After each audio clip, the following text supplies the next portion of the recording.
There are coincidences and there are not. We have seen in Tenerife, underneath the volcano Mount Teide, an earthquake swarm within over 100 earthquakes in just 1 hour, guys.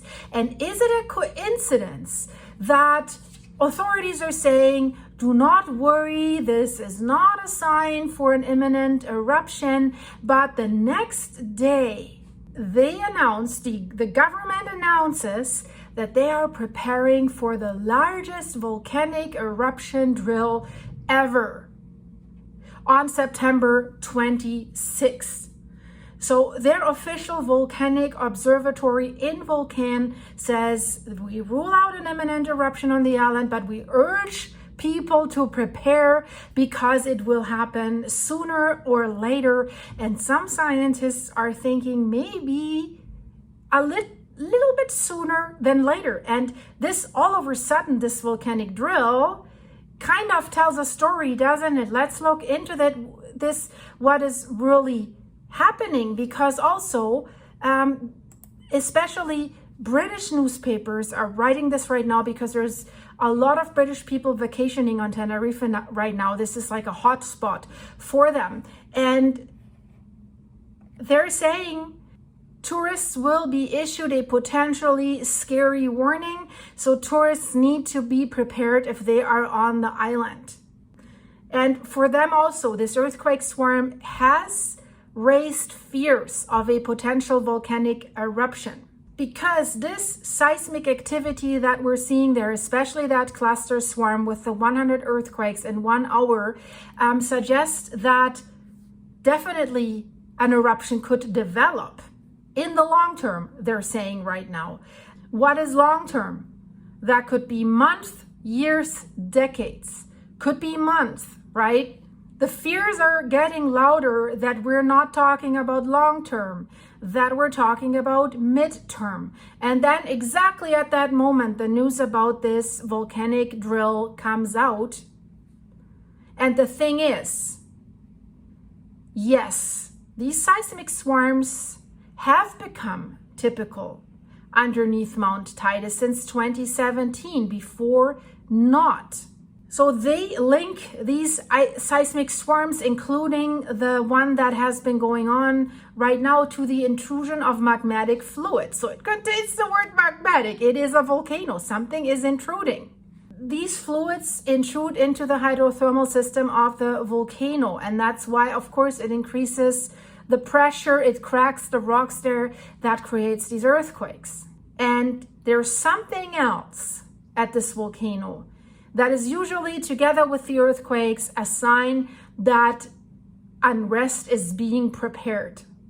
We have significantly increased CO2 emissions, significantly increased in the Teide crater. And we do have a ground uplift at the northeastern area of the summit. It's not huge, it's a slight, but we do have earthquakes, uplift, significantly increased gas emissions. Certainly that's a point where we should be carefully on alert, not in panic. So since 2024, we see that ground uplift. And the problem is, this is a very popular island for tourists. So right now, it's summer season, lots of people are on the island. So you have to be careful. If something really happens, you have to be prepared. And the Teide volcano is absolutely dominating every view of the island. And it's almost 3 miles high, 3,700 meters. And we have certain calderas that are rising from that top. And the thing is, we don't have enough experience with this volcano that we could say, when the last eruption happened, it did this and this and that. Like we have in Iceland, for example, where since 2023, there's every 1 or 2, 3 months, there's an eruption. So they know, if the land rises that high and if this happens, then we have an eruption. Because Teide hasn't erupted in anyone's lifetime. Anyone that is alive hasn't seen this. The last eruption occurred in 1789 on the flank of the Pico Viejo area.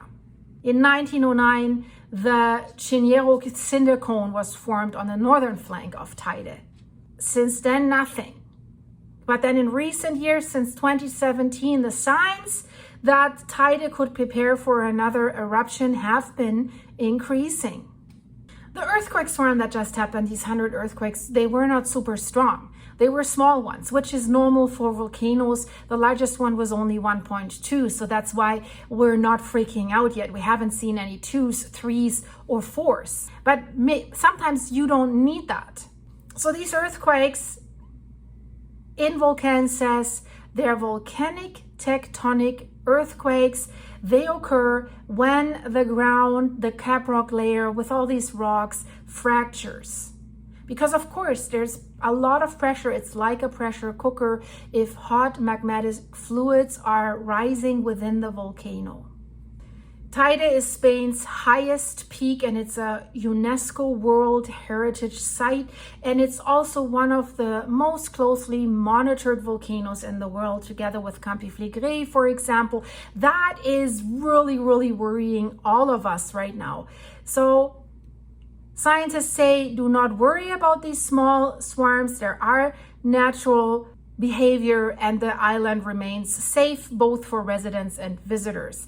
We're always a little skeptical on this channel, right? Because of course, everything that needs tourism and lives off tourism, we need to be careful with what the officials are saying. We have this thing in Naples right now where the INGV, that's the volcanic observatory there, gives a little bit a different message than their own scientists that are always saying, I speak out as my own, in my own opinion as a scientist, not for the institution. And then they say, I would evacuate, I would do this. We could see an eruption, right? So if anyone tells us, be quiet, don't worry, we worry a little bit, at least I do. And of course, in the British tabloids, they're like, oh my God, you could explode on the island. They, of course, exaggerate everything super, super crazy. And I'm sure this scares some tourists away. They say that tourists heading to Tenerife have been warned to expect a potentially scary volcano alert. Yes, on September 26th, because this is an exercise. But still, doesn't give you a good feeling. You want to be relaxed, sleeping on the beach and not worry about any natural disaster that might come down on you. I'm not sure that I would travel to Tenerife right now. I would choose another island, maybe Lanzarote. And we've had quite a few of these swarms in the recent weeks. That's why, right? Another one? And really, this is the first time that an entire municipality will rehearse an evacuation in the event of an eruption. The municipality of Carraccio in the north has been chosen as the focus of this exercise. But even similar practices have happened at Stromboli or Sicily in Italy or Hawaii, but yeah, because they have eruptions all the time. So that's why we are a little skeptical. So they expect around 1,000 people, including the military emergency unit, will take place in this exercise, and also like scientific bodies, the volcano observatory, and technicians will take part in this. Starting September 2022, Tenerife's official risk map will shift from green to yellow, orange, and finally red, culminating the mock eruption message at 9 a.m. on the 26th. So if you're planning to vacation there, be on alert. The exercise is being supervised by multiple experts in Europe. Also, the president of Tenerife, Rosa Davila, has stressed that the island must stay prepared. She says, quote, we must not forget that we are volcanically active islands, although we are not at all facing an imminent eruption. She said, this is a brave decision, calling for calm because the risk is not going to disappear. How are we interpreting that? Luca Dauria, he's the volcanic monitoring director, said the recent swarms are tied to the hydrothermal system of Tenerife. Tremors, millimeter small shifts in the ground, and minor gas changes is still normal. But he said that in the next 50 years, the eruption probability for Teide is 40%. This is always, what do we do with this? Within the next 50 years. Could be tomorrow, right? 40% chance. That's not super low. So it will erupt eventually. And also Spain's Minister for Security, Emergencies and the Natural Environment said that Tenerife had to take a giant step in readiness with new maps of action points and mobility plans already in place. The Red Cross and other emergency services will be involved throughout the week-long exercise. Because they say, we have seen the devastation that a real eruption can cause. The evidence is there that in 1706, lava from the Trevejo volcano buried much of the town and destroyed its port, though new lives were lost, and we've all seen La Palma. So I think it's a good thing that they're preparing and that they're not waiting for things to escalate. They're a little bit behind in Campi Flegrei, but with their evacuation routes and evacuation plans and stuff like this. People are saying, we feel abandoned. Watch my latest video about this. It's in the end screen, guys. And wait for my next update on Campi Flegrei. Something happened. So thanks for watching. Check the links in the description if you want to support the channel. Buy me a coffee on my buymeacoffee.com/silky site. Click the join button, become a member for behind the scene videos. Thank you for your supers. And if you find the hype button, where your comments are, swipe them away. There's a hype button. Please support the channel by clicking that button. See you soon, guys. Stay safe, okay? Be aware where you're going always. Bye-bye.